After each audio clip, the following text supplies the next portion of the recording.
ಶರಣು ಶರಣಯ್ಯ ಶರಣು ಬೆನಕ ನೀಡಯ್ಯ ಬಾಳೆಲ್ಲ ಬೆಳಗುವ ಬೆನಕ. ಶರಣು ಶರಣಯ್ಯ ಶರಣು ಬೆನಕ ನೀಡಯ್ಯ ಬಾಳೆಲ್ಲ ಬೆಳಗುವ ಬೆನಕ. ನಿನ್ನ ನಂಬಿದ ಜನಕ್ಕೆ ಉದಯ ಎಲ್ಲ ಸುಖ ತಂದೆ ಕಾಯೋ ನಮ್ಮ ಕರಿಮುಖ. ಶರಣು ಶರಣಯ್ಯ ಶರಣು ಬೆನಕ ನೀಡಯ್ಯ ಬಾಳೆಲ್ಲ ಬೆಳಗುವ ಬೆನಕ. ಎಲ್ಲರೂ ಒಂದಾಗಿ ನಿನ್ನ ನಮಿಸಿ ನಲಿಯೋದು ನೋಡೋಕೆ ಚಿನ್ನ. ಎಲ್ಲರೂ ಒಂದಾಗಿ ನಿನ್ನ ನಮಿಸಿ ನಲಿಯೋದು ನೋಡೋಕೆ ಚೆನ್ನ. ಗರಿಕೆ ತಂದರೆ ನೀನು ಕೊಡುವೆ ವರವನ್ನ, ಗತಿ ನೀನೆ ಗಣಪನೆ ಕೈ ಹಿಡಿಯೋ ಮುನ್ನ. ಶರಣು ಶರಣಯ್ಯ ಶರಣು ಬೆನಕ ನೀಡಯ್ಯ ಬಾಳೆಲ್ಲ ಬೆಳಗುವ ಬೆನಕ. ಸೂರ್ಯನೆದುರಲ್ಲಿ ಮಂಜು ಕರಗುವ ರೀತಿ ನಿನ್ನ ನೆನೆಯಲು ಒಡನೆ ಓಡುವುದು ಭೀತಿ. ಸೂರ್ಯನೆದುರಲ್ಲಿ ಮಂಜು ಕರಗುವ ರೀತಿ ನಿನ್ನ ನೆನೆಯಲು ಒಡನೆ ಓಡುವುದು ಭೀತಿ. ನೀಡಯ್ಯ ಕಷ್ಟಗಳ ಗೆಲ್ಲುವ ಶಕುತಿ, ತೋರಯ್ಯ ನಮ್ಮಲ್ಲಿ ನಿನ್ನಯ ಪ್ರೀತಿ. ಶರಣು ಶರಣಯ್ಯ ಶರಣು ಬೆನಕ ನೀಡಯ್ಯ ಬಾಳೆಲ್ಲ ಬೆಳಗುವ ಬೆಳಕ. ನಿನ್ನ ನಂಬಿದ ಜನಕ್ಕೆ ಉದಯ ಎಲ್ಲ ಸುಖ ತಂದೆ ಕಾಯೋ ನಮ್ಮ ಕರಿಮುಖ. ಶರಣು ಶರಣಯ್ಯ ಶರಣು ಬೆನಕ ನೀಡಯ್ಯ ಬಾಳೆಲ್ಲ ಬೆಳಗುವ ಬೆಳಕ. ನೀಡಯ್ಯ ಬಾಳೆಲ್ಲ ಬೆಳಗುವ ಬೆಳಕ. ಶ್ರೀ ಗುರುಭ್ಯೋ ನಮಃ. ಎಲ್ಲರಿಗೂ ನಮಸ್ಕಾರ. ಈ ದಿನ ಸಾಯಿ ಮಂದಿರದಲ್ಲಿ ಕರ್ನಾಟಕ ಜಾನಪದ ಪರಿಷತ್ತು ಬೆಂಗಳೂರು, ಕಳಸಾ ತಾಲೂಕು, ಚಿಕ್ಕಮಗಳೂರು ಜಿಲ್ಲೆ ಕಳಸಾ ಘಟಕದ ಪ್ರಥಮ ವರ್ಷದ ವಾರ್ಷಿಕೋತ್ಸವ ಸಮಾರಂಭ ಹಾಗೂ ಜಾನಪದ ಪರಿಷತ್ತಿಗೆ ಯುನೆಸ್ಕೋ ಮಾನ್ಯತೆ ಪಡೆದಂತಹ ಒಂದು ಸುಸಂದರ್ಭದ ಆಚರಣೆಯನ್ನ ನಾವು ಈ ದಿನ ಹಮ್ಮಿಕೊಂಡಿದ್ದೀವಿ. ಈ ಒಂದು ಕಾರ್ಯಕ್ರಮದ ಅಧ್ಯಕ್ಷತೆಯನ್ನು ವಹಿಸಿಕೊಂಡಿರುವಂತಹ ಶ್ರೀಯುತ ರಜಿತ್ ಕೆಳಗೂರು, ಅಧ್ಯಕ್ಷರು, ಕರ್ನಾಟಕ ಜಾನಪದ ಪರಿಷತ್ತು ಕಳಸ, ಇವರಿಗೆ ಸರ್ವರ ಪರವಾಗಿ ಈ ಒಂದು ಕಾರ್ಯಕ್ರಮಕ್ಕೆ ಆತ್ಮೀಯವಾದಂತಹ ಸ್ವಾಗತವನ್ನ ಬಯಸ್ತಾ ಇದ್ದೇನೆ. ಹಾಗೆ ಈ ಒಂದು ಕಾರ್ಯಕ್ರಮದ ಉದ್ಘಾಟಕರಾಗಿ ಆಗಮಿಸಿರುವಂತಹ ಶ್ರೀಯುತ ಆರ್ ಸತೀಶ್ ಚಂದ್ರ ಸರ್ ಅವರು, ಅಧ್ಯಕ್ಷರು, ತಾಲೂಕು ಕನ್ನಡ ಸಾಹಿತ್ಯ ಪರಿಷತ್ತು ಕಳಸ, ಇವರಿಗೆ ಸರ್ವರ ಪರವಾಗಿ ಆತ್ಮೀಯವಾದಂತಹ ಸ್ವಾಗತವನ್ನ ಬಯಸ್ತಾ ಇದ್ದೇನೆ. ಹಾಗೆಯೇ ಕರ್ನಾಟಕ ಜಾನಪದ ಪರಿಷತ್ತು ಕಳಸ ಘಟಕದ ಪ್ರಧಾನ ಕಾರ್ಯದರ್ಶಿಗಳು, ಜೊತೆಗೆ ಈ ದಿನದ ಪ್ರಧಾನ ಉಪನ್ಯಾಸಕಾರರು ಆಗಿರುವಂತಹ ಶ್ರೀಯುತ ಪ್ರಶಾಂತ್ HR, ಇವರನ್ನು ಕೂಡ ಸರ್ವರ ಪರವಾಗಿ ಆತ್ಮೀಯವಾದಂತಹ ಸ್ವಾಗತವನ್ನ ಬಯಸ್ತಾ ಇದ್ದೇನೆ. ಹಾಗೆಯೇ ಈ ಒಂದು ಕಾರ್ಯಕ್ರಮದಲ್ಲಿ ಉಪಸ್ಥಿತರಿರುವಂತಹ ತಾಲೂಕು ಕನ್ನಡ ಸಾಹಿತ್ಯ ಪರಿಷತ್ತು ಮಹಿಳಾ ಘಟಕದ ಅಧ್ಯಕ್ಷರಾದಂತಹ ಶ್ರೀಮತಿ ಮಮತಾಜ್ ಬೇಗಂ, ಇವರನ್ನು ಕೂಡ ಸರ್ವರ ಪರವಾಗಿ ಈ ಒಂದು ಕಾರ್ಯಕ್ರಮಕ್ಕೆ ಆತ್ಮೀಯವಾದಂತಹ ಸ್ವಾಗತವನ್ನ ಬಯಸ್ತಾ ಇದ್ದೇನೆ. ಹಾಗೆಯೇ ಇತ್ತೀಚೆಗಷ್ಟೇ ನೂತನವಾಗಿ ಸಂಜೀವಿನಿ ಒಕ್ಕೂಟದ ಅಧ್ಯಕ್ಷರಾಗಿ ಆಯ್ಕೆಯಾದಂತಹ ಶ್ರೀಮತಿ ಸುಮನಾ ಜಯರಾಜ್, ಇವರನ್ನು ಕೂಡ ಸರ್ವರ ಪರವಾಗಿ ಈ ಒಂದು ಕಾರ್ಯಕ್ರಮಕ್ಕೆ ಆತ್ಮೀಯವಾದಂತಹ ಸ್ವಾಗತವನ್ನ ಬಯಸ್ತಾ ಇದ್ದೇನೆ. ಸದ್ಗಮಯ ತಮಸೋಮ ಜ್ಯೋತಿರ್ಗಮಯ ಮೃತ್ಯೋಮ ಅಮೃತಂಗಮಯ. ಓಂ ಶಾಂತಿ ಶಾಂತಿ ಶಾಂತಿ. ದೀಪವನ್ನು ಬೆಳಗುವುದರ ಮೂಲಕ ಕಾರ್ಯಕ್ರಮಕ್ಕೆ ವಿದ್ಯುಕ್ತ ಚಾಲನೆಯನ್ನು ನೀಡಿದ ಎಲ್ಲರಿಗೂ ಧನ್ಯವಾದಗಳು. ಮುಂದಿನ ಕಾರ್ಯಕ್ರಮ ಉಪನ್ಯಾಸ. ವಿಷಯ ಕರ್ನಾಟಕ ಜಾನಪದ ಪರಿಷತ್ ಯುನೆಸ್ಕೋ ಪಟ್ಟಿಯಲ್ಲಿ ಮಾನ್ಯತೆ ಪಡೆದ ಬಗ್ಗೆ. ಇದರ ಬಗ್ಗೆ ಉಪನ್ಯಾಸವನ್ನು ನೀಡಲು ಶ್ರೀ HR ಪ್ರಶಾಂತ್ ಇವರನ್ನು ಕೇಳಿಕೊಳ್ಳುತ್ತೇನೆ. ಕರ್ನಾಟಕ ಜಾನಪದ ಪರಿಷತ್ತು ಬೆಂಗಳೂರು, ಕಳಸಾ ತಾಲೂಕು, ಚಿಕ್ಕಮಗಳೂರು ಜಿಲ್ಲೆ ಕಳಸಾ ಘಟಕ ಇವರ ಆಯೋಜಕತ್ವದಲ್ಲಿ ನಡೀತಾ ಇರತಕ್ಕಂತಹ ಜಾನಪದ ಪರಿಷತ್ತಿಗೆ ಯುನೆಸ್ಕೋ ಮಾನ್ಯತೆ ಪಡೆದಿರತಕ್ಕಂಥ ಒಂದು ಸಂಭ್ರಮಾಚರಣೆ ಹಾಗೂ ಪ್ರಥಮ ವರ್ಷದ ವಾರ್ಷಿಕೋತ್ಸವ ಕಾರ್ಯಕ್ರಮ. ಈ ಒಂದು ಕಾರ್ಯಕ್ರಮದ ಸಭಾಧ್ಯಕ್ಷತೆಯನ್ನು ವಹಿಸಿರ್ತಕ್ಕಂಥ ಆತ್ಮೀಯರು, ಸ್ನೇಹಿತರಾಗಿರ್ತಕ್ಕಂಥ ಶ್ರೀಯುತ ರಜಿತ್ ಕೆಳಗೂರವರೇ, ಹಾಗೆ ಇನ್ನೋರ್ವ ಕಳಸಾ ಕನ್ನಡ ಸಾಹಿತ್ಯ ಪರಿಷತ್ತಿನ ತಾಲೂಕು ಅಧ್ಯಕ್ಷರಾಗಿರ್ತಕ್ಕಂಥವರು, ಮಾರ್ಗದರ್ಶಕರಾಗಿರ್ತಕ್ಕಂಥ ಆರ್ ಸತೀಶ್ ಚಂದ್ರ ಅವರೇ, ಹಾಗೂ ಕನ್ನಡ ಸಾಹಿತ್ಯ ಪರಿಷತ್ತು ಮಹಿಳಾ ಘಟಕದ ಅಧ್ಯಕ್ಷರಾಗಿರ್ತಕ್ಕಂತಹ ಮಾರ್ಗದರ್ಶಕರಾಗಿರ್ತಕ್ಕಂತಹ ಮಮತಾಜ್ ಮೇಡಮ್ ಅವರೇ, ಹಾಗೂ ಸಂಜೀವಿನಿ ಒಕ್ಕೂಟದ ಅಧ್ಯಕ್ಷರಾಗಿರ್ತಕ್ಕಂಥ ಸುಮನಾ ಜಯರಾಜ್ ಅವರೇ, ವಿಶೇಷವಾಗಿ ಈ ಕಾರ್ಯಕ್ರಮದ ವರದಿಯನ್ನು ಮಾಡ್ತಾ ಇರ್ತಕ್ಕಂತಹ, ನೇರ ಪ್ರಸಾರದ ಮೂಲಕ ವರದಿ ಮಾಡ್ತಾ ಇರ್ತಕ್ಕಂತಹ ನನ್ನ ಮಾರ್ಗದರ್ಶಕರು ಆಗಿರ್ತಕ್ಕಂಥ ಶ್ರೀಯುತ ಸುಧೀಶ್ ಸುವರ್ಣರವರೇ ಹಾಗೂ ಟಿಟ್ಟು ಥಾಮಸ್ ರವರೇ, ಈ ಒಂದು ಕಾರ್ಯಕ್ರಮದಲ್ಲಿ ಉಪಸ್ಥಿತರಿರ್ತಕ್ಕಂತಹ ನನ್ನೆಲ್ಲ ಕನ್ನಡದ ಮನಸ್ಸುಗಳೇ, ನಿಮಗೆಲ್ಲರಿಗೂ ಮತ್ತೊಮ್ಮೆ ನನ್ನ ಮನದಾಳದ ನಮಸ್ಕಾರಗಳನ್ನು ಸಲ್ಲಿಸ್ತಾ, ವಿಶೇಷವಾಗಿ ಈ ದಿನ ಕನ್ನಡ ಜಾನಪದ ಪರಿಷತ್ತಿಗೆ ಯುನೆಸ್ಕೋ ಮಾನ್ಯತೆ ಬಂದಿರತಕ್ಕಂಥ ಒಂದು ಸುಸಂದರ್ಭ. ಇದರ ಬಗ್ಗೆ ಮಾತಾಡಬೇಕು ಅಂಥೇಳಿ ಯೋಚನೆ ಮಾಡ್ತಾ ಹೋದಾಗ ವಿಚಾರ ಬಹಳಷ್ಟು ದೊಡ್ಡದಾಗಿದೆ. ಆ ವಿಚಾರಕ್ಕೆ ಸರಿಯಾಗಿ ಮಾತನಾಡಲಿಕ್ಕೆ ನಾನು ಅಷ್ಟು ಸೂಕ್ತನೋ ಅಂತಕ್ಕಂತಹ ಪ್ರಶ್ನೆ ನನ್ನೊಳಗೆ ಮೂಡ್ತಾ ಇದೆ. ಯಾಕಂದರೆ ಸರಿಸುಮಾರು 45 ವರ್ಷಗಳ ಒಂದು ಹೋರಾಟದ ಹಿನ್ನೆಲೆಯಲ್ಲಿ ಸಿಕ್ಕಿರ್ತಕ್ಕಂಥ ಒಂದು ಮಾನ್ಯತೆ ನಮ್ಮ ಪರಿಷತ್ತಿಗೆ ಸಿಕ್ಕಿದೆ. ಇದರ ಬಗ್ಗೆ ನನಗೆ ಗೊತ್ತಿರ್ತಕ್ಕಂಥ ವಿಚಾರಗಳನ್ನು ನಿಮ್ಮ ಮುಂದೆ ಪ್ರಸ್ತುತಪಡಿಸ್ತಾ ಹೋಗ್ತೀನಿ. ಹಾಗಂತ ನಾನೇನು ದೊಡ್ಡ ಭಾಷಣಕಾರನಲ್ಲ, ಗೊತ್ತಿರ್ತಕ್ಕಂಥ ವಿಚಾರಗಳನ್ನು ನಾನು ನಿಮ್ಮ ಮುಂದೆ ಚರ್ಚೆ ಮಾಡ್ತಾ ಹೋಗ್ತೀನಿ. ವಿಶೇಷವಾಗಿ ಯುನೆಸ್ಕೋ ಅಂತ ಹೇಳಿದ್ರೆ ಇದೊಂದು ವಿಶ್ವಸಂಸ್ಥೆಯ ಅಂಗಸಂಸ್ಥೆಯಾಗಿ ಕಾರ್ಯವನ್ನು ನಿರ್ವಹಿಸ್ತಾ ಇರ್ತಕ್ಕಂಥದ್ದು. ಶೈಕ್ಷಣಿಕವಾಗಿ ಆಗಿರ್ಬೋದು, ವೈಜ್ಞಾನಿಕವಾಗಿ ಆಗಿರ್ಬೋದು, ಸಾಂಸ್ಕೃತಿಕವಾಗಿ ಆಗಿರ್ಬೋದು, ಇರ್ತಕ್ಕಂತಹ ಒಂದಷ್ಟು ವಿಚಾರಗಳನ್ನು ಪರಿಶೀಲಿಸಿ ಇಡೀ ನಾಡಿಗೆ ಅಥವಾ ಇಡೀ ಪ್ರಪಂಚಕ್ಕೆ ತಿಳಿಸ್ತಕ್ಕಂಥ ಕೆಲಸವನ್ನು ಈ ವಿಶ್ವಸಂಸ್ಥೆಯ ಅಂಗಸಂಸ್ಥೆಯಾಗಿರ್ತಕ್ಕಂತಹ ಯುನೆಸ್ಕೋ ಮಾಡ್ತಾ ಇದೆ ಅಂತಕ್ಕಂಥದ್ದನ್ನು ನಾವು ಈ ಸಂದರ್ಭದಲ್ಲಿ ತಿಳ್ಕೊಳ್ಳಿಕ್ಕೆ ಸಾಧ್ಯ ಆಗ್ತದೆ. ವಿಶೇಷವಾಗಿ ನಾನೇನು ಹೇಳಿದೆ, ಈಗ ಈ ಯುನೆಸ್ಕೋ ಅಂತಕ್ಕಂಥದ್ದು 1945ರಲ್ಲಿ ನವೆಂಬರ್ 14ರಂದು ಸ್ಥಾಪಿಸಲ್ಪಟ್ಟಂಥ ಒಂದು ಸಂಸ್ಥೆಯಾಗಿದೆ. ಇದು ಇಡೀ ವಿಶ್ವದಾದ್ಯಂತ ಇರ್ತಕ್ಕಂಥ ಕಲೆಗಳನ್ನು ಏನು ಗುರುತಿಸಿ ನಮಗೊಂದು ಮಾನ್ಯತೆಯನ್ನು ಅಂಗೀಕಾರ ಮಾಡಿಕೊಡ್ತದೋ, ಅದೇ ರೀತಿ ಇದರ ಒಂದು ಮುಖ್ಯ ಕಚೇರಿ ಫ್ರಾನ್ಸ್ನಲ್ಲಿ ಇರ್ತಕ್ಕಂಥದ್ದು, ಫ್ರಾನ್ಸ್ನ ಪ್ಯಾರಿಸ್ನಲ್ಲಿ ಇದೆ. ಇದರಿಂದ ಏನು ನಮಗೆ ಉಪಯೋಗ ಅಥವಾ ಈ ಮಾನ್ಯತೆಯಿಂದ ನಮಗೇನು ಉಪಯೋಗ ಅಂತಕ್ಕಂಥ ಒಂದು ವಿಚಾರ ನಮ್ಮೆಲ್ಲರ ಮುಂದೆ ಬರ್ಬೋದು. ನಮ್ಮಲ್ಲಿರ್ತಕ್ಕಂಥ ಕಲೆ ಅಂದರೆ ಈ ಕಳಸದಲ್ಲಿ ಏನೋ ಒಂದು ವಿಶೇಷವಾಗಿರ್ತಕ್ಕಂಥ ಕಲೆ ಇದೆ, ಜಾನಪದದ ಒಂದು ಕಲೆ ಇದೆ. ಅದನ್ನು ನಾವೇನು ಮಾಡ್ತೀವಿ, ಇಲ್ಲೇ ನಾವು ಅದನ್ನು ನಮ್ಮ ಒಂದು ಪರಿಸರದಲ್ಲಿ ಅಥವಾ ನಮ್ಮ ಸಂಸ್ಕೃತಿ ಅಥವಾ ನಮ್ಮ ಪರಂಪರೆ ಅಂತೇಳಿ ನಾವು ಉಳಿಸ್ಕೊಂಡು ಬರ್ತೀವಿ. ಆದರೆ ಈ ವಿಶೇಷವಾಗಿರ್ತಕ್ಕಂತಹ ಒಂದು ಕಲೆ ಅಥವಾ ಈ ಒಂದು ವಿಶೇಷವಾಗಿರ್ತಕ್ಕಂಥ ಸಂಸ್ಕೃತಿ ಇಡೀ ನಾಡಿನಾದ್ಯಂತ ಅಥವಾ ಇಡೀ ಪ್ರಪಂಚದಾದ್ಯಂತ ಎಲ್ರಿಗೂ ಗೊತ್ತಾಗಬೇಕು ಅಂತ ಹೇಳಿದ್ರೆ ಆ ಕೆಲಸವನ್ನು ಮಾಡ್ತಾ ಇರ್ತಕ್ಕಂಥದ್ದು ಈ ಯುನೆಸ್ಕೋ. ನಮಗೆ ಗೊತ್ತಿರೋ ಹಾಗೆ ಭಾರತ ದೇಶದ 14 ವಿಚಾರಗಳಿಗೆ ಯುನೆಸ್ಕೋ ಮಾನ್ಯತೆ ಸಿಕ್ಕಿದೆ, 14ರಿಂದ 15. ವಿಶೇಷ ಏನು ಅಂದರೆ ಈ ಸಂಸ್ಥೆಗಳಿಗೆ ಕೊಟ್ಟಿರ್ತಕ್ಕಂಥದ್ದು ಇದೆ ಮೊದಲ ಬಾರಿಗೆ. ಅಂದರೆ ನಮ್ಮ ಜಾನಪದ ಪರಿಷತ್ತಿಗೆ ಮೊದಲನೇ ಬಾರಿಗೆ ಸಿಕ್ಕಿರ್ತಕ್ಕಂಥ, ಅಂದರೆ ಒಂದು ಸಂಸ್ಥೆಗಾಗಿ ಸಿಕ್ಕಿರ್ತಕ್ಕಂಥ ಮಾನ್ಯತೆ ಏನಿದೆ ಅದು ನಮ್ಮ ಸಂಸ್ಥೆಗೆ ಸಿಕ್ಕಿದೆ. ಇದು ನಮ್ಮ ಹೆಮ್ಮೆ ಮಾತ್ರ ಅಲ್ಲ, ಅಥವಾ ನಮ್ಮ ಜಾನಪದ ಪರಿಷತ್ತಿನ ಸದಸ್ಯರ ಹೆಮ್ಮೆ ಮಾತ್ರ ಅಲ್ಲ, ಅಥವಾ ಬರೀ ಜನಪದರ ಹೆಮ್ಮೆ ಮಾತ್ರ ಅಲ್ಲ, ಪ್ರತಿಯೊಬ್ಬ ಕನ್ನಡಿಗನ ಹೆಮ್ಮೆ ಇದು.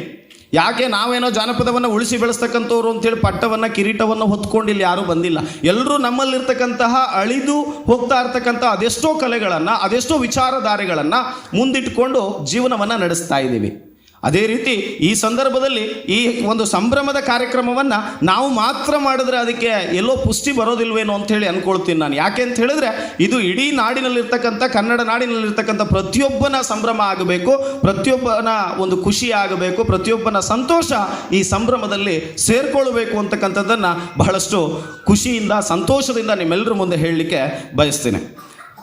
ಒಟ್ಟಾರೆ ವಿಶ್ವದ 58 ಸಾರ್ವಜನಿಕ ಸೇವಾ ಸಂಸ್ಥೆಗಳ ಪೈಕಿ ನಮ್ಮ ಕರ್ನಾಟಕದ ಜಾನಪದ ಪರಿಷತ್ತು ಒಂದು ಮಾನ್ಯತೆಗೆ ಒಳಪಟ್ಟಿದೆ ಅಂತ ಹೇಳಿದ್ರೆ ನಾವೆಲ್ಲರೂ ಖುಷಿ ಪಡ್ತಕ್ಕಂಥ ವಿಚಾರ. ಅಂದರೆ ಇಡೀ ಪ್ರಪಂಚದಲ್ಲಿರ್ತಕ್ಕಂತಹ 58 ಸಾರ್ವಜನಿಕ ಸಂಸ್ಥೆಗಳ ಏನು ಮಾನ್ಯತೆಯನ್ನು ಪಡ್ಕೊಂಡಿದೆ, ಅದರಲ್ಲಿ ಭಾರತದಲ್ಲಿ ಪ್ರಥಮ ಬಾರಿಗೆ ನಮ್ಮ ಜಾನಪದ ಪರಿಷತ್ತು ಕೂಡ ಒಂದು ಮಾನ್ಯತೆಯನ್ನು ಪಡ್ಕೊಂಡಿದೆ. ನೋಡಿ, ನಾವೇನೋ ಒಂದು ಕಾರ್ಯಕ್ರಮವನ್ನು ಮಾಡ್ತೀವಿ, ನಾವೇನೋ ಒಂದು ಸಂಪ್ರದಾಯವನ್ನು ಆಚರಣೆ ಮಾಡ್ಕೊಂಡು ಬರ್ತೀವಿ, ಅದು ಏನಾಗ್ತಾ ಇದೆ ಅಂತ ಹೇಳಿದ್ರೆ ಮುಂದಿನ ಪೀಳಿಗೆಗೆ ಬರ್ತಾ ಇಲ್ಲ.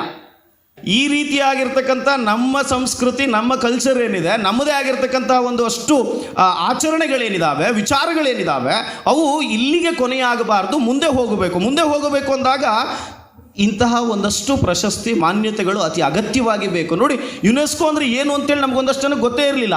ನಮ್ಮ ಪರಿಷತ್ತಿಗೆ ಬಂದಿದೆ ಅಂತಂದಾಗ ನಾವೆಲ್ಲ ಎಚ್ಚೆತ್ಕೊಂಡ್ವಿ, ಯುನೆಸ್ಕೋ ಅಂದರೆ ಇದು.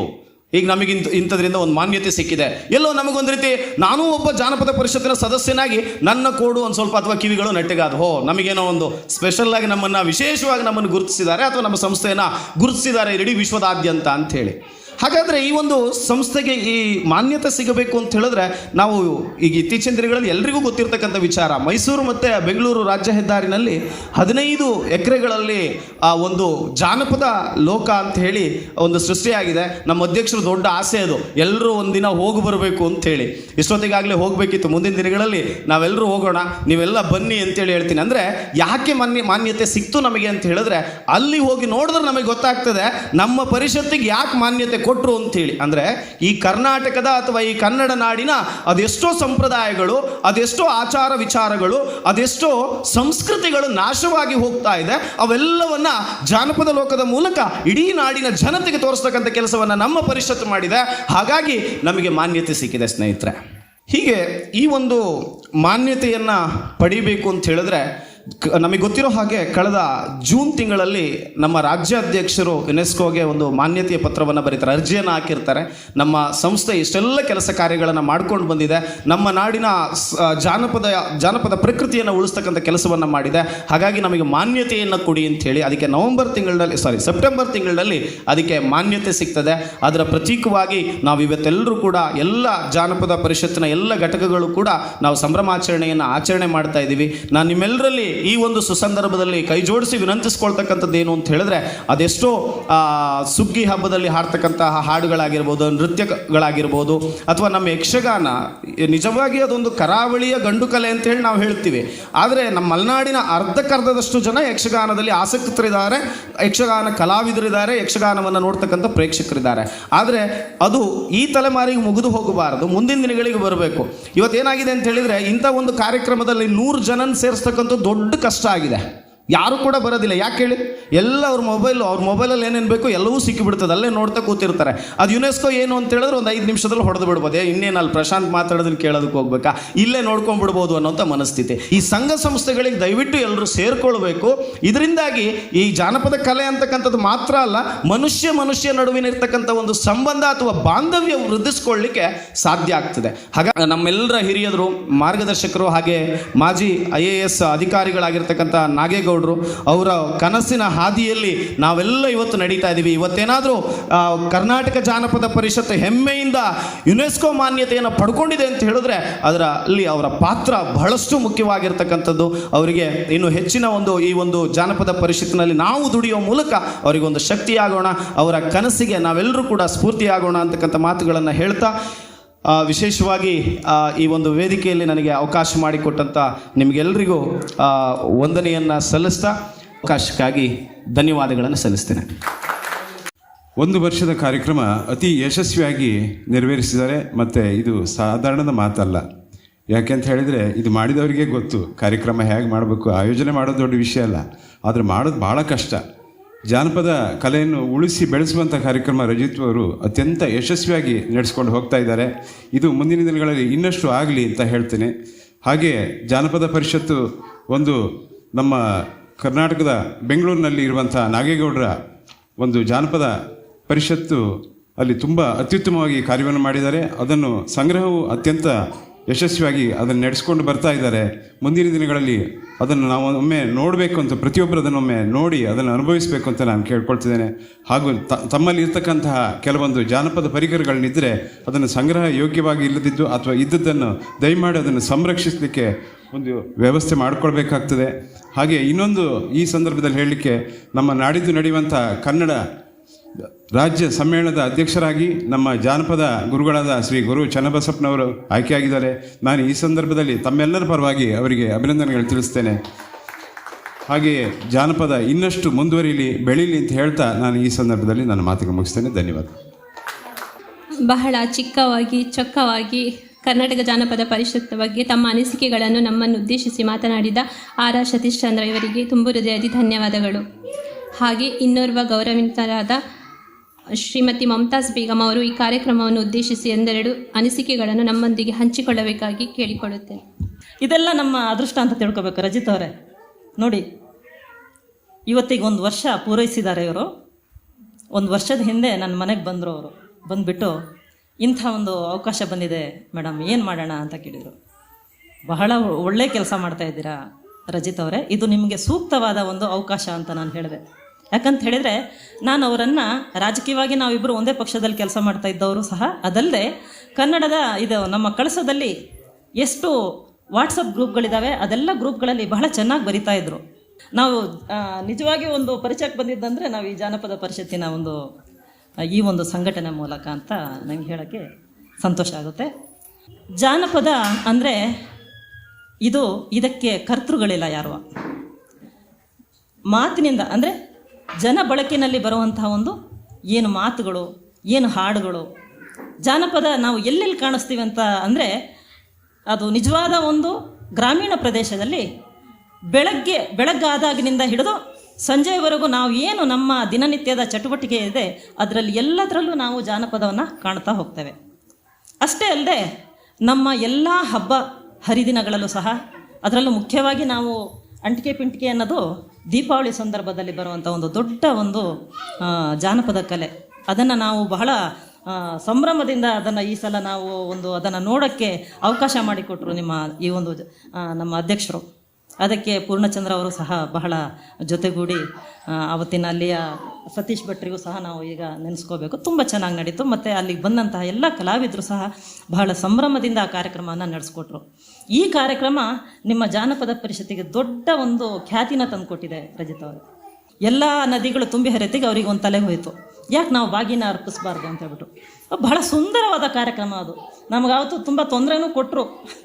ಪೊಲೀಸ್ನವರು ಸಹ ನದಿಗಳ ಹತ್ರ ಹೋಗೋಕ್ಕೆ ಬಿಡಲಿಲ್ಲ. ನಾವು ಅವ್ರಿಗಿಂತ ಸ್ವಲ್ಪ ಅವರು ರಂಗೋಲಿ ಅಡಿಗೆ ಹೋದರೆ ನಾವು ಚಾಪೆ ಅಡಿಗೆ ಅಂತ ಹೇಳ್ಬಿಟ್ಟು ನಾವು ಎಲ್ಲಿ ಹೋಗ್ಬಿಟ್ಟು ಆ ಕಾರ್ಯಕ್ರಮ ಮಾಡಬೇಕು ಮಾಡಿದ್ವಿ. ಅದಕ್ಕೂ ಸಹ ಒಳ್ಳೆ ಖ್ಯಾತಿ ಸಿಕ್ತು. ಅದು ನಿಜವಾಗಿ ಒಳ್ಳೆ ಕಾರ್ಯಕ್ರಮ ನೀವು ನಡೆಸ್ಕೊಟ್ಟಿದ್ದು. ಮತ್ತು ದೇವಸ್ಥಾನದಲ್ಲಿ ಅದೇ ಮಾಡಿದಂತಹ ಏನದು ಪೆಟ್ಲು, ಭಾಳ ನಾವು ಸಣ್ಣವರಿರೋತ್ತಿಗೆ ತುಂಬ ಅದನ್ನು ನಾವು ಎಂಜಾಯ್ ಮಾಡ್ತಾಯಿದ್ವಿ. ಪೆಟ್ಲ ಹಬ್ಬ ಅಂತ ಹೇಳಿದರೆ ಆವತ್ತು ಸೇಡು ತೀರಿಸ್ಕೊಳ್ಳೋಕ್ಕೂ ಆವತ್ತು ಅವಕಾಶ ಕಾಯೋದು. ಹೀಗೆ ಅದನ್ನೊಂದು ಕಾರ್ಯಕ್ರಮ ಮಾಡಿದ್ರಿ. ಹಲವಾರು ಕಾರ್ಯಕ್ರಮಗಳನ್ನು ಮಾಡ್ತಾಯಿದ್ವಿ. ನೋಡಿ, ನೀವು ಬಂದ ಮೇಲೆ ತುಂಬ ಕಲಾವಿದರುಗಳನ್ನು ನೀವು ಗುರುತಿಸಿದ್ರಿ. ಅದರಲ್ಲೂ ನನಗೆ ಪೂರ್ಣಚಂದ್ರ ಅವರ ಕಲಾಕೃತಿಗೆ ಈಗ ನಿಜವಾಗಿ ವೇದಿಕೆ ಸಿಕ್ಕಿದೆ. ಅವರು ಈಗ ನಿಜವಾದ ಇದರಲ್ಲಿ ಪರಿಚಯಿಸ್ಕೊಳ್ತಾ ಇದ್ದಾರೆ. ಅವರು ಒಬ್ಬ ಕಲಾವಿದನಾಗಿ ಅವರು ಒಂಥರ ಎಲೆಮರೆಯ ಕಾಯಿ ಆಗಿದ್ರು. ಅದು ಈಗ ಎಲ್ರಿಗೂ ಗೊತ್ತಾಗ್ತಾ ಇದೆ. ನೋಡಿದರೆ ಅರ್ಥ ಆಗುತ್ತೆ ಅದು ಎಷ್ಟು ಕಷ್ಟದ ಕಲೆ. ಅದನ್ನು ಅವರು ಹೇಗೆ ನಿಭಾಯಿಸಿದ್ದಾರೆ. ನಿಜವಾಗಿ ನಾನು ಪೂರ್ಣಚಂದ್ರ ಅವರಿಗೆ ಎಲ್ಲರ ಪರವಾಗಿ ನಾನು ಅಭಿನಂದನೆಗಳನ್ನು ಸಲ್ಲಿಸ್ತೇನೆ. ಹಾಗೆ ಇನ್ನೊಬ್ಬರು ರಾಜೇಶನ್ ಅವರು ಬಂದಿದ್ದಾರೆ. ನೋಡಿ, ಅವರು ಎಲ್ಲೂ ಕಲ್ತಿಲ್ಲ, ಶಾಸ್ತ್ರೀಯ ಸಂಗೀತ ಇಲ್ಲ, ಏನೂ ಇಲ್ಲ. ಅವರೊಬ್ಬ ಒಳ್ಳೆ ಕೊಳಲು ವಾದಕರು. ಅವರನ್ನು ಸಹ ಇವತ್ತು ಗುರುತಿಸಿ ಇಲ್ಲಿ ಕರೆಸ್ತಾ ಇದ್ದೀರಾ ರಜಿತ್ ಅವರೇ. ಮತ್ತು ಜಾನಪದ ಕಲೆ ಬಗ್ಗೆ ನಾನೇನು ಜಾಸ್ತಿ ಹೇಳಬೇಕಂತ ಇಲ್ಲ ನಿಮಗೆ. ಒಂದೊಂದು ಪ್ರಾಂತ್ಯಕ್ಕೆ ಒಂದೊಂದು ಜಾನಪದಗಳು ಕಲೆ ಫೇಮಸ್ ಆಗಿದೆ. ಈಗ ನೀವು ಬಯಲುಸೀಮೆ ಕಡೆ ಹೋದರೆ ಅದು ವೀರಗಾಸೆ, ಕೋಲಾಟ, ಡೊಳ್ಳು ಕುಣಿತ, ಕಂಸಾಳೆ, ಇದೆಲ್ಲ ಒಂದೊಂದು ಏರಿಕೆ. ಈಗ ಕಡೂರು ಕಡೆ ಹೋದರೆ ನೀವು ಕೋಲಾಟದ ಟೀಮ್ಗಳಿದ್ವು ಒಂದು ಟೈಮ್ನಲ್ಲಿ. ಅದೇ ಇನ್ನೊಂದು ಸ್ವಲ್ಪ ಆ ಕಡೆ ನೀವು ಹೋದ್ರಿ ಅಂತ ಹೇಳಿದರೆ ತುಮಕೂರು, ಆ ಕಡೆ ಬೀರೂರು, ಆ ಕಡೆ ಎಲ್ಲ ಹೋದರೆ ನಿಮ್ಮ ವೀರಗಾಸೆಗಳು. ಹೀಗೆ ಮತ್ತು ನೀವು ಪ್ರಶಾಂತ್ ಅವ್ರು ಹೇಳಿದಂಗೆ ಕರಾವಳಿ ಭಾಗಕ್ಕೆ ಹೋದರೆ ನಮಗೆ ದೈವಾರಾಧನೆ. ಇದು ಬಹಳ ದೊಡ್ಡ ಸ್ಥಾನಮಾನನ ಪಡೆದಿದೆ ಜಾನಪದ ಲೋಕದಲ್ಲಿ. ಅದನ್ನು ಅವ್ರು ಹೇಳಿದಂಗೆ ಆ ಕಲೆ ಈಗ ಎಲ್ಲ ಕಡೆಯೂ ಅದು ಪಸರಿಸ್ಕೊಂಡು ನಮ್ಮ ಮಲೆನಾಡಿನಲ್ಲಿ ಅದಕ್ಕೆ ಜಾಸ್ತಿ ಪ್ರಾಧಾನ್ಯತೆಗಳನ್ನು ಕೊಡ್ತಾ ಇದ್ದೀವಿ. ಹೀಗೆ ಜಾನಪದ ಕಲೆ ಒಂದೆರಡಲ್ಲ. ನೋಡಿ, ಒಂದು ಮಗುನ ಮಲಗಿಸ್ಬೇಕಾದ್ರೆ ಜೋಗುಳ ಪದ ಬರುತ್ತೆ. ಮದುವೆ ಮುಂಜಿಗಳಲ್ಲಿ ನಿಮಗೆ ಹಳದಿ ಶಾಸ್ತ್ರದಲ್ಲಿ ಸ್ಟಾರ್ಟ್ ಆಗುತ್ತೆ ಹಾಡುಗಳು, ಸೋಬಾನೆ ಪದಗಳು ಮದುವೆ ಸಂದರ್ಭದಲ್ಲಿ ಹಾಡುವಂಥದ್ದು. ಮತ್ತು ನಿಮಗೆ ಈ ಕೃಷಿ ಸಂದರ್ಭದಲ್ಲಿ ಭತ್ತದ ನಾಟಿ ಮಾಡುವಾಗ ನಿಮಗೆ ನಾಟಿ ಮಾಡೋತ್ತಿಗೆ ಹಾಡುವಂಥ ಹಾಡುಗಳು, ಒಕ್ಕಲಾಟದಲ್ಲಿ ಬರುವಂಥ ಹಾಡುಗಳು, ಮತ್ತು ಹೀಗೆ ಪ್ರತಿಯೊಂದರಲ್ಲೂ ಒಂದೊಂದು. ಮತ್ತು ಆ ಕೆಲಸಗಳನ್ನು ಆರಂಭವಾಗುವ ಮುಂಚೆ ನಡೆಯುವಂತಹ ಪೂಜೆಗಳು, ಅಲ್ಲಿ ಎಲ್ಲದರಲ್ಲೂ ಸಹ ಜಾನಪದ ಕಲೆ ನಾವು ಎದ್ದು ಕಾಣಿಸುತ್ತೆ. ಅದನ್ನೆಲ್ಲ ನಾವು ಇನ್ನೂ ತುಂಬ ಮಾಡುವಂಥ ಕೆಲಸ ಇದೆ. ಇದನ್ನೆಲ್ಲ ನಾವು ಸಂಗ್ರಹಿಸ್ಬಿಟ್ಟು ಎಲ್ಲದಕ್ಕೂ ನಾವು ಪ್ರೋತ್ಸಾಹ ಕೊಡುವಂಥ ಕೆಲಸಗಳನ್ನು ನೀವು ಒಟ್ಟಾಗಿ ಮಾಡುವಂಥ ಜವಾಬ್ದಾರಿ ನಮ್ಮ ಮೇಲೆ ಇದೆ. ಹೀಗೆ ನಾವು ಜಾನಪದ ಕಲೆನ ಬೆಳೆಸ್ಕೊಂಡು ಹೋಗಬೇಕು. ಮತ್ತು ಯುನೆಸ್ಕೋ ಬಗ್ಗೆ ಹೇಳಿದರು. ಯುನೆಸ್ಕೋ ಅಂತ ಹೇಳಿದರೆ ನನಗೂ ಗೊತ್ತಿರಲಿಲ್ಲ ಸರಿಯಾಗಿ. ವಿಶ್ವಸಂಸ್ಥೆಯ ಅಂಗಸಂಸ್ಥೆ ಅಂತ ಹೇಳಿದ್ರು. ಅದು ಸಾಧಾರಣ ವಿಚಾರ ಅಲ್ಲ. ಅದು ಅಲ್ಲಿ ಈ ಒಂದು ನಮ್ಮ ಜಾನಪದ ಪರಿಷತ್ತಿಗೆ ಮಾನ್ಯತೆ ಸಿಕ್ಕಿದೆ ಅಂದರೆ ಇದು ನಮ್ಮೆಲ್ಲರ ಒಂದು ಗೌರವದ ವಿಚಾರ. ಇದಕ್ಕಾಗಿ ನಾನು ಮೊಟ್ಟ ಮೊದಲನೇದಾಗಿ ನಮ್ಮ ಕರ್ನಾಟಕ ಜಾನಪದ ಪರಿಷತ್ತಿಗೆ ಅಭಿನಂದನೆಗಳನ್ನು ಸಲ್ಲಿಸ್ತಾ ಇದ್ದೇನೆ. ಈ ಮುಖಾಂತರ ನಿಮಗೆ ಇನ್ನೂ ಹೆಚ್ಚಿನ ಶಕ್ತಿ ಬರಲಿ, ಹೆಚ್ಚಿನ ಕೆಲಸಗಳು ನಿಮ್ಮಿಂದ ನಡೀತಾ ಹೋಗಲಿ ಅಂತ ನಾನು ಆ ದೇವರಲ್ಲಿ ಪ್ರಾರ್ಥಿಸುತ್ತಾ, ನೀವು ಹೆಚ್ಚಿನ ಈಗ ಸಂಘಟನೆ ಇನ್ನೂ ತುಂಬ ಚೆನ್ನಾಗಿ ಸಂಘಟನೆ ಆಗಬೇಕು. ಈಗ ಆಲ್ರೆಡಿ ಏನಿದ್ದಾರೆ ಅವರು ಒಬ್ಬೊಬ್ಬರು ಒಂದು 4 ಜನನ ನಿಮ್ಮ ಜಾನಪದ ಪರಿಷತ್ತಿಗೆ ತಂದರೂ ಸಹ ಅತಿ ಬೇಡ ನಮಗೆ. ತುಂಬ ಕ್ರಿಯಾಶೀಲರಾದಂಥ ಒಂದು 25-30 ಜನರದ ಒಂದು ಟೀಮ್ ನಿಮ್ಮಲ್ಲಿ ಬರಬೇಕು. ಆವಾಗ ನೀವು ಎಂಥ ಕೆಲಸಗಳನ್ನು ಸಹ ಮಾಡ್ತಾ ಹೋಗ್ಬೋದು. 100 ಜನ ಇರೋದು ಒಂದೇ ಸುಮ್ಮನೆ ವೇಸ್ಟ್ ಆಗಿ 25 ಜನರು ಇದ್ದರೂ ಸಹ ಅದು ಚೆನ್ನಾಗಿ ನಡೆಸ್ಕೊಂಡು ಹೋಗೋಂಥ ಒಂದು ಇದು ವ್ಯವಸ್ಥೆ ಆಗುತ್ತೆ. ನೀವು ಹೆಚ್ಚಿನ ರೀತಿಯಲ್ಲಿ ನೀವು ಈ ಒಂದು ಸಂಘಟನೆ ಮಾಡಿ ಇನ್ನೂ ನಮ್ಮ ಎಲ್ಲಿ ಏನೇನು ಜಾನಪದ ಕಲೆಗಳು ಅಡಗಿದೆಯೋ ಅದನ್ನು ನೀವು ಗುರುತಿಸ್ಬಿಟ್ಟು ಅವರಿಗೆ ಗೌರವಿಸೋದಾಗಲಿ ಅದಕ್ಕೆ ಪ್ರೋತ್ಸಾಹ ಮಾಡುವಂಥ ಕೆಲಸಗಳು ನಿಮ್ಮಿಂದ ನಡೀಲಿ ಅಂತ ಹೇಳ್ತಾ, ನನಗೆ ಈ ಒಂದು ಅವಕಾಶ ಮಾಡಿಕೊಟ್ರಿ ನಿಮಗೆ ಮತ್ತೊಮ್ಮೆ ಧನ್ಯವಾದಗಳನ್ನು ಹೇಳ್ತಾ ನನ್ನ 2 ಮಾತನ್ನು ಮುಗಿಸ್ತೇನೆ. ಜೈ ಹಿಂದ್, ಜೈ ಕರ್ನಾಟಕ. ಕರ್ನಾಟಕ ಜಾನಪದ ಪರಿಷತ್ ಕಳಸ ಸನ್ಮಾನ ಪತ್ರ. ಶ್ರೀ ಪೂರ್ಣಚಂದ್ರ ಕರಟದ ಚಿಪ್ಪಿನ ವಿನ್ಯಾಸಕಾರರು, ಹಂದಿಗೋಡು, ಕಳಸ. ಶ್ರೀಯುತರು ಮಲೆನಾಡ ಮಡಿಲು, ಅಗಸ್ತ್ಯ ಕ್ಷೇತ್ರ, ಕಳಸ ಸಮೀಪದ ಹಂದಿಗೋಡಿನಲ್ಲಿ ದಿನಾಂಕ 4/4/1978 ಶ್ರೀಯುತ ಡಾಕ್ಟರ್ ರಾಮಚಂದ್ರ ಹೆಬ್ಬಾರ್ ಮತ್ತು ಶ್ರೀಮತಿ ಸೌದಾಮಿನಿರವರ ಪ್ರಥಮ ಪುತ್ರರಾಗಿ ಜನಿಸಿದ ತಾವುಗಳು ತಮ್ಮ ಪ್ರಾಥಮಿಕ ಹಾಗೂ ಪ್ರೌಢ ಶಿಕ್ಷಣವನ್ನು ಕಳಸದ JEM ಶಾಲೆಯಲ್ಲಿ ಪೂರೈಸಿ ಪದವಿ ಪೂರ್ವ ಶಿಕ್ಷಣವನ್ನು ಕಾರ್ಕಳದಲ್ಲಿ ಮತ್ತು ಆಟೋಮೊಬೈಲ್ ಡಿಪ್ಲೊಮಾ ಶಿಕ್ಷಣವನ್ನು ಮೂಡುಬಿದಿರೆಯಲ್ಲಿ ಪೂರ್ಣಗೊಳಿಸಿರುತ್ತೀರಿ. ಅಂದಿನ ದಿನದಲ್ಲಿಯೇ ವೃತ್ತಿಪರ ಶಿಕ್ಷಣವನ್ನು ಪಡೆದಿದ್ದರೂ ಸಹ ಮಣ್ಣಿನ ಸೊಗಡು ಹಾಗೂ ಕೃಷಿಯ ಮೇಲಿನ ಅಪಾರವಾದ ಆಸಕ್ತಿಯಿಂದಾಗಿ ತಮ್ಮ ತಂದೆಯವರೊಂದಿಗೆ ಕೃಷಿಯಲ್ಲಿ ತೊಡಗಿಸಿಕೊಂಡಿರುತ್ತೀರಿ. ಹಾಗೆಯೇ ತಮ್ಮ ಕೃಷಿ ಚಟುವಟಿಕೆಯೊಂದಿಗೆ ಹವ್ಯಾಸವಾಗಿ ಕರಟದ ಚಿಪ್ಪಿನಲ್ಲಿ ವಿವಿಧ ರೀತಿಯ ಆಕೃತಿಯನ್ನು ಮಾಡುವ ಮೂಲಕ ಎಲ್ಲರ ಮನಗೆಲ್ಲುವಲ್ಲಿ ಯಶಸ್ವಿಯಾಗಿರುತ್ತೀರಿ. ಹೀಗೆ ಸಾಹಿತ್ಯ, ಸಂಸ್ಕೃತಿ ಮತ್ತು ಪಾರಂಪರಿಕ ಕ್ಷೇತ್ರದಲ್ಲಿ ತಮ್ಮನ್ನು ತಾವು ತೊಡಗಿಸಿಕೊಂಡಿರುವ ರೀತಿ ಮೆಚ್ಚುವಂಥದ್ದು. ಹಾಗೆಯೇ 2005ರಲ್ಲಿ ಶ್ರೀಮತಿ ನಾಗಮಣಿಯವರೊಂದಿಗೆ ಸಪ್ತಪದಿ ತುಳಿಯುವ ಮೂಲಕ ದಾಂಪತ್ಯ ಜೀವನಕ್ಕೆ ಕಾಲಿರಿಸಿದ ತಾವುಗಳು ವಿದ್ವತ್ ಚಂದ್ರ, ವಿಖ್ಯಾತ್ ಚಂದ್ರ ಮತ್ತು ವಿಜೇತ್ ಚಂದ್ರ ಎಂಬ 3 ಮುದ್ದಾದ ಮಕ್ಕಳೊಂದಿಗೆ ಸುಖಿ ಸಂಸಾರವನ್ನು ನಡೆಸುತ್ತಿರುತ್ತೀರಿ. ಹಾಗೆಯೇ ತಾವುಗಳು ತಮ್ಮ ವಿಶೇಷ ಕಲೆ ಮತ್ತು ಪ್ರತಿಭೆಯ ಮೂಲಕ ಜಾನಪದ ಕಲೆಯನ್ನು ಉಳಿಸಿ ಬೆಳೆಸುತ್ತಿರುವ ಕಾರ್ಯವನ್ನು ಗುರುತಿಸಿ ಕರ್ನಾಟಕ ಜಾನಪದ ಪರಿಷತ್ ಕಳಸ ಇದರ ಪ್ರಥಮ ವರ್ಷದ ವಾರ್ಷಿಕೋತ್ಸವ ಕಾರ್ಯಕ್ರಮದ ಸಂದರ್ಭದಲ್ಲಿ ಜಾನಪದ ಸಿರಿ ಎಂಬ ಬಿರುದನ್ನು ನೀಡಿ ಗೌರವಿಸಲು ಹರ್ಷಿಸುತ್ತೇವೆ. ಶ್ರೀ ಕಲಶೇಶ್ವರ ಸ್ವಾಮಿ ಹಾಗೂ ಶ್ರೀ ಮಾತಾ ಅನ್ನಪೂರ್ಣೇಶ್ವರಿ ತಾಯಿಯು ನಿಮಗೂ ನಿಮ್ಮ ಕುಟುಂಬದವರಿಗೂ ಆರೋಗ್ಯ, ಐಶ್ವರ್ಯ, ಸಂಪತ್ತನ್ನು ದಯಪಾಲಿಸಲಿ ಎಂದು ಸನ್ಮಾನಿಸಿ ನೀಡಿದ ಪತ್ರವಾಗಿರುತ್ತದೆ. ಅಧ್ಯಕ್ಷರು, ಸರ್ವ ಸದಸ್ಯರು, ಕರ್ನಾಟಕ ಜಾನಪದ ಪರಿಷತ್ ಕಳಸ. ಸನ್ಮಾನ ಪತ್ರ. ಕರ್ನಾಟಕ ಜಾನಪದ ಪರಿಷತ್ ಕಳಸ. ರಾಜೇಶ್ ಜಿ, ಕೊಳಲು ವಾದಕರು, SK ಮೇಘಲ್ ಸಂಸ್ಥೆ. ಶ್ರೀಯುತರು ಮಲೆನಾಡ ಮಡಿಲು, ಅಗಸ್ತ್ಯ ಕ್ಷೇತ್ರ, ಕಳಸ ಸಮೀಪದ ಸಂಸ್ಥೆಯ SK ಮೇಘಲ್ನಲ್ಲಿ ಶ್ರೀಯುತ ಗಂಗಾ ಮತ್ತು ಶ್ರೀಮತಿ ಗಿರಿಜಾರವರ ಪ್ರಥಮ ಪುತ್ರರಾಗಿ ಜನಿಸಿರುತ್ತೀರಿ.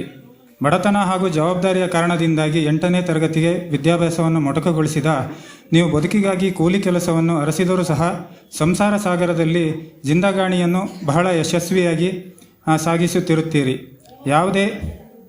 ಯಾವುದೇ ಗುರುಗಳ ಸಹಾಯವಿಲ್ಲದೆ ತಮ್ಮ ಸ್ವಂತ ಆಸಕ್ತಿಯಿಂದ ಕೊಳಲು ವಾದನವನ್ನು ಮೈಗೂಡಿಸಿಕೊಂಡ ತಾವುಗಳು ತಮ್ಮೊಳಗಿನ ಪ್ರತಿಭೆಯ ಮೂಲಕ ಕಳಸದ ಸುತ್ತಮುತ್ತಲಿನ ಜನಸಾಮಾನ್ಯರ ಮನದಲ್ಲಿ ಅಚ್ಚಳಿಯದೇ ಉಳಿದಿದ್ದೀರಿ. 2021ರಲ್ಲಿ ಶ್ರೀಮತಿ ಪಲ್ಲವಿ ಅವರೊಂದಿಗೆ ಸಪ್ತಪದಿ ತುಳಿದು ದಾಂಪತ್ಯ ಜೀವನಕ್ಕೆ ಕಾಲಿರಿಸಿದ ನೀವು ಆರಾಧ್ಯ ಎಂಬ ಮುದ್ದು ಮಗಳೊಂದಿಗೆ ಸುಖಿ ಜೀವನ ನಡೆಸುತ್ತಿದ್ದೀರಿ.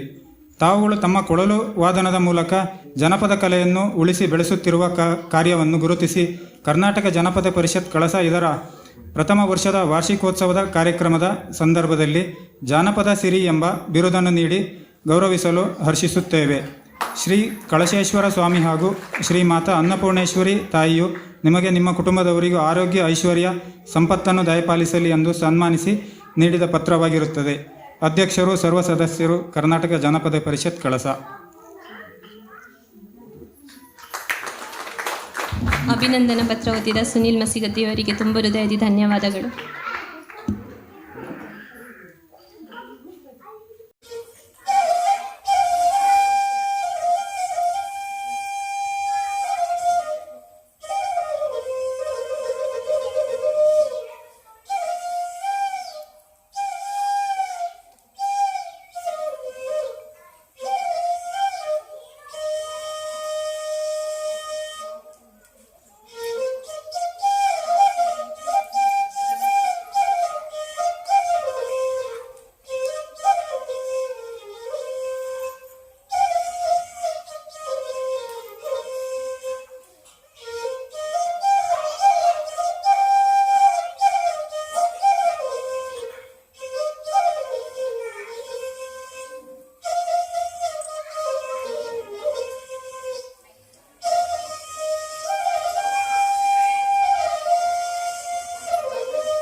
ತೀರ್ಪುಗಾರರಾದ ಶ್ರೀಮತಿ ಜಾನಕಿ ಸಂದೇಶ್ ನೆರವೇರಿಸಿಕೊಳ್ಳಲಿದ್ದಾರೆ. ಸ್ಪರ್ಧೆಯಲ್ಲಿ ಒಟ್ಟು 13 ಮಕ್ಕಳು ಭಾಗವಹಿಸಿದ್ರು. ಬಹಳ ಚೆನ್ನಾಗಿ ಭಾಗವಹಿಸಿದ್ರು. ನನಗೆ ಇದರಲ್ಲಿ ತೀರ್ಪುಗಾರರಾಗಿ ನಾನು ಮತ್ತು ಶ್ರಾವಣಿಯವರು ನಾವು ಇಲ್ಲಿ ಕರ್ತವ್ಯ ನಿರ್ವಹಿಸಿದ್ವಿ. ನಮಗೆ ತುಂಬಾ ಕಷ್ಟ ಆಯ್ತು.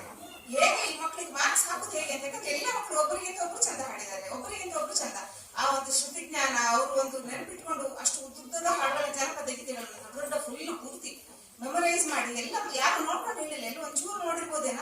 ಆದ್ರೆ ಆ ಮಕ್ಕಳ ಒಂದು ತಿಳುವಳಿಕೆ ಮತ್ತು ಆ ಒಂದು ಸಂಗೀತದ ಜ್ಞಾನ, ಶ್ರುತಿ ಜ್ಞಾನ ಮತ್ತೆ ಬಹಳ ಒಂದು ಖುಷಿ ಆಯ್ತು.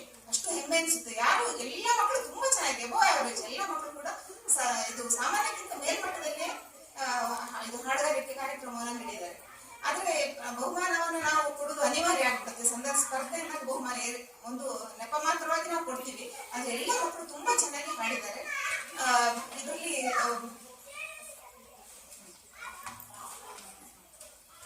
ಎರಡು ಗುಂಪಿನಲ್ಲಿ ವಯಸ್ಸಿನ ಮಕ್ಕಳನ್ನು ಎರಡು ವಯೋಮಾನಕ್ಕೆ ನಾವು ವಿಭಾಗ ಮಾಡಿ ಸ್ಪರ್ಧೆ ನಡೆಸಿದ್ದು.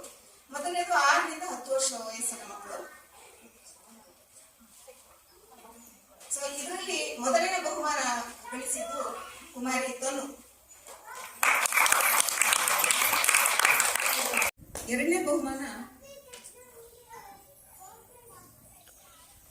ಅಹನ್ ಜೈನ್. ಅಹನ್ ಜೈನ್ ಸಾಹಿತ್ಯ ಪರಿಷತ್ತಿನ ಅಧ್ಯಕ್ಷರಾದ ಸತೀಶ್ ಚಂದ್ರ ಅವರಿಂದ ಬಹುಮಾನವನ್ನು ಸ್ವೀಕರಿಸಿದರು.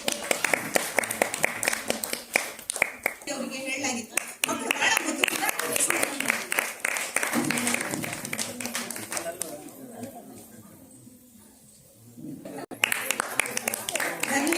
ಧನ್ವಿಕಾ ವಿಜಯ್,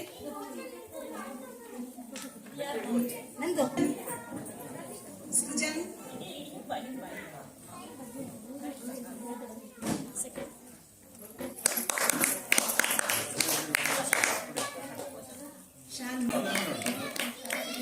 ಸನ್ನಿಧಿ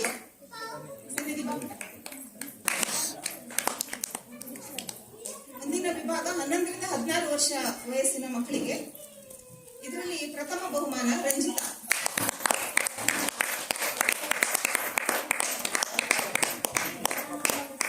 ಬಹುಮಾನ ಸ್ವೀಕರಿಸ್ತಾ ಇದ್ದಾರೆ. ದ್ವಿತೀಯ ಬಹುಮಾನ ಅಮೂಲ್ಯ.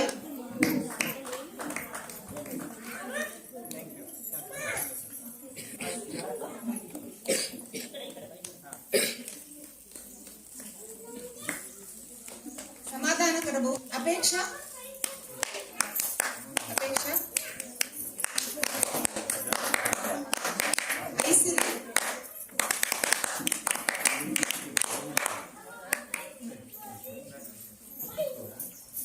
ಈ ಗೀತಗಾಯನ ಸ್ಪರ್ಧೆಯಲ್ಲಿ ಭಾಗವಹಿಸಿದ ಎಲ್ಲ ಮಕ್ಕಳು ದಯಮಾಡಿ ಒಂದ್ಸಲ ವೇದಿಕೆಗೆ ಬರಬೇಕು. ಒಂದು ಗುಂಪು ಫೋಟೋಕ್ಕೆ ಎಲ್ಲ ಮಕ್ಕಳು ಒಂದ್ಸಲ ವೇದಿಕೆಗೆ ಬನ್ನಿ. ಗುಂಪಲ್ಲಿ ಅತಿಥಿಗಳೊಂದಿಗೆ ಒಂದು ಗ್ರೂಪ್ ಫೋಟೋಕ್ಕೆ.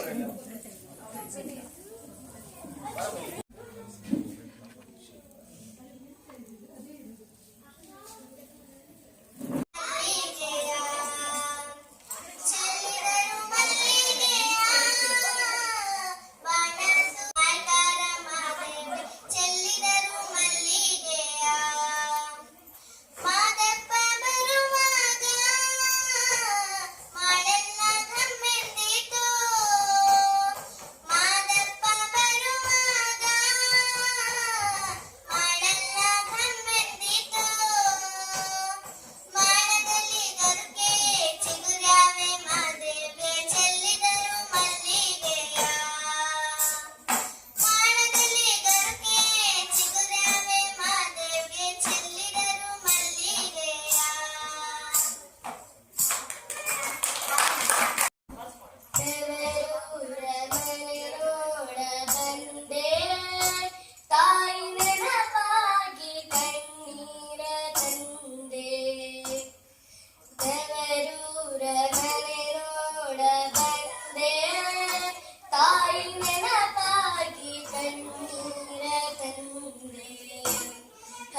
ನಮಕ ಬ್ಯಾರೆಯಾದ ಹೋಗಿ ಬಾನಂತವರಿಗೆ ಭಾಗ್ಯದ ಬಳೆಗಾರ ಹೋಗಿ ಬಾನಂತವರಿಗೆ ನಿನ್ನ ತವರೂರ ನಾನೇನು ಬಲ್ಲೆನು ನಿನ್ನ ತವರೂರ ನಾನೇನು ಬಲ್ಲೆನು ಗೊತ್ತಿಲ್ಲ ನನಗೆ ಗುರಿ ಇಲ್ಲ ಎಲೆಬಾಲೆ ಗೊತ್ತಿಲ್ಲ ನನಗೆ ಗುರಿ ಇಲ್ಲ ಎಲೆಬಾಲೆ ತೋರಿಸು ಬಾರೆ ತವರೂರ ಭಾಗ್ಯದ ಬಳೆಗಾರ ಹೋಗಿ ಬಾನಂತವರಿಗೆ ಭಾಗ್ಯದ ಬಳೆಗಾರ ಹೋಗಿ ಬಾನಂತವರಿಗೆ ಬಾಳೆ ಬಲಕ್ಕೆ ಬೀಡೋ ಸೀಬೆ ಎಡಕ್ಕೆ ಬೀಡೋ ಬಾಳೆ ಬಲಕ್ಕೆ ಬೀಡೋ ಸೀಬೆ ಎಡಕ್ಕೆ ಬೀಡೋ ನಟ್ಟ ನಡುವೆಲಿ ನೀ ಹೋಗೋ ಬಳೆಗಾರ ನಟ್ಟ ನಡುವೆಲಿ ನೀ ಹೋಗೋ ಬಳೆಗಾರ ಅಲ್ಲಿ ಮುದನ್ನ ತವರೂರು ಮುತ್ತೈದೆ ಎಲೆ ಹೆಣ್ಣೆ ತೋರು ಬಾರೆ ತವರೂರ ಮುತ್ತೈದೆ ಎಲೆ ಹೆಣ್ಣೆ ತೋರು ಬಾರೆ ತವರೂರ. ಹಾಗಾಗಿ ಈ ಕೃಷಿ ಉಪಕರಣಗಳನ್ನ ಇಟ್ಟು ಮುಖ್ಯವಾಗಿ ಸ್ಮರಣ ಶಕ್ತಿ ಸ್ಪರ್ಧೆಯನ್ನು ಆಯೋಜಿಸಲಾಗಿತ್ತು. ಇದರಲ್ಲಿ ಕೂಡ ಬಹಳ ಉತ್ಸಾಹದಿಂದ ಭಾಗವಹಿಸಿದ್ರು. ಈ ಸ್ಪರ್ಧೆಯಲ್ಲಿ ಪ್ರಥಮ ಬಹುಮಾನವನ್ನು ಪಡೆದಿರುವಂತದ್ದು ಶ್ರೀಮತಿ ಕವಿತಾ ಸತ್ಯೇಂದ್ರ ಅವರು. ಬಹುಮಾನವನ್ನು ಸ್ವೀಕರಿಸಿದರು. 30 ಇಟ್ಟಿತ್ತು, 30 ವಸ್ತುಗಳನ್ನು ಅದರಲ್ಲಿ 18 ಬರ್ತಾರೆ. ನಾವು ಸಮಯವನ್ನು ಕೂಡ ಪರಿಮಿತಿಗೊಳಿಸಿದ್ವಿ. ಬಹಳ 2 ನಿಮಿಷದೊಳಗೆ ಬರಿಬೇಕು ಅಂತ ಪಟ ಅಂತ. ಸೊ ನೆನಪಿಸ್ಕೊಳ್ಳೋದು ಬರೆಯುವುದು ಎರಡು ಕೂಡ ಅವರು ಬಹಳ ಗತಿಯಲ್ಲಿ ಮಾಡಬೇಕಾಗಿತ್ತು.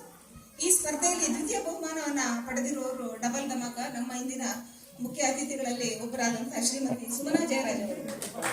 ಅಭಿನಂದನೆಗಳು ಸುಮನಾ ಜಯರಾಜ್ ಅವರಿಗೆ.